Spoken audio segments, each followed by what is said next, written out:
ఏపీలో బాలుడి భగభగలు కొనసాగుతున్నాయి. దీంతో ఎండ తీవ్రత పెరిగింది. సోమవారం కడపతో పాటు పలు జిల్లాలు 44 డిగ్రీల గరిష్ట ఉష్ణోగ్రత రికార్డైంది. ఇవాళ రాయలసీమ, కోస్తా జిల్లాల్లో గరిష్ట ఉష్ణోగ్రతలు నమోదయ్యే అవకాశం ఉందని విపత్తుల నిర్వహణ సంస్థ హెచ్చరించింది.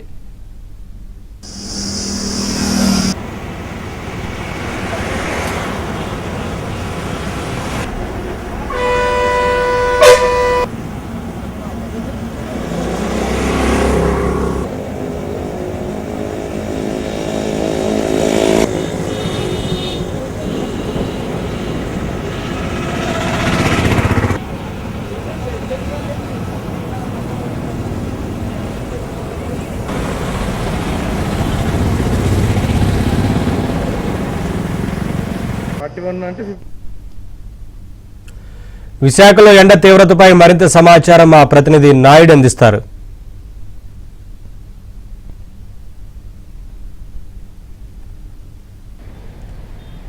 రెండు తెలుగు రాష్ట్రాల్లో ఎండల తీవ్రత కొనసాగుతుంది. బాణుడు బగబగతో ఒకసారిగా ప్రజలు విలవిల్లాడుతున్నటువంటి పరిస్థితి మనకు కనిపిస్తుంది. సో చాలా చోట్ల రోడ్డు నిర్మానుష్యంగా కనిపిస్తున్నాయి. ఉన్నప్పటికీ కూడా బయట తిరగలేనటువంటి పరిస్థితి కనిపిస్తుంది.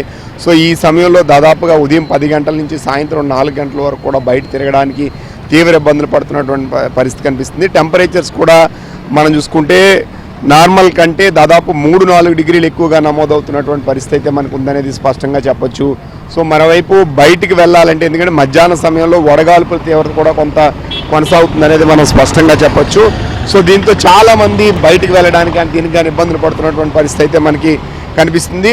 సో మరోవైపు మనం చూసుకున్నట్టయితే ఉత్తరాది నుంచి వస్తున్నటువంటి గాలుల తీవ్రత ఏదైతే ఉందో, సో పొడిగాలుల తీవ్రత అనేది క్రమంగా కనిపిస్తుంది. ఈ పొడిగాలుల తీవ్రత వలన సో ఖచ్చితంగా ఒకసారిగా పూర్తిగా పొడి వాతావరణం నెలకొనడం 2 రోజుల క్రితం వరకు మనం చూసినట్టయితే గాలుల తీవ్రత అనేది తూర్పు వైపు నుంచి, సముద్రం వైపు నుంచి వచ్చేది. కొంత తేమతో కూడినటువంటి గాలులు ఉండేవి. సో ఎప్పుడైతే తేమతో కూడినటువంటి గాలులు ఉన్నాయో కొంత హ్యూమిడిటీ ఉండడం వల్ల కొంతవరకు ఉక్కపోత కానీ ఇలాంటి ప్రభావం ఉంటుంది. కానీ ఇప్పుడు పూర్తిగా పొడి వాతావరణం ఉండడం వల్ల, నేరుగా సూర్యుడు తగలడం వల్ల ఒక్కసారిగా పూర్తి స్థాయిలో భూమి వేడెక్కుతుంది. సో అక్కడ ఆ భూమి వేడెక్కడంతో పాటుగా ఈ తేమ లేకపోవడం వల్ల వడగాల్పుల తీవ్రత, లేకపోతే వడగాల్పులు ఉన్నటువంటి ఫీల్ అనేది ప్రతి ఒక్కరికి ఉండేటువంటి అవకాశం అయితే ఉందని చెప్తున్నటువంటి పరిస్థితి అయితే మనకు కనిపిస్తుంది. సో మధ్యాహ్న సమయంలో దీంట్లో కూడా ఎవరు బయటికి రావడానికి తీవ్ర ఇబ్బందులు పడుతున్నారు. సో తప్పనిసరి పరిస్థితుల్లో బయటకు వస్తున్నప్పుడు కూడా టెంపరేచర్స్ అనేవి మాత్రం రాబోయే 3-4 రోజుల పాటుగా ఇలాగే కొనసాగడానికి ఆస్కారం ఉందనేది మనం స్పష్టంగా చెప్పొచ్చు. చాలామంది చిన్నపిల్లలు, వృద్ధులు కూడా బయటికి రావడానికి అయితే ఇబ్బందులు పడుతున్నారు. ఎందుకంటే టెంపరేచర్స్ అబ్నార్మాలిటీస్ 3 to 4 డిగ్రీస్ ఉంటాయి కాబట్టి సో కొంత ఉక్కపోత కూడా ఉంటుంది.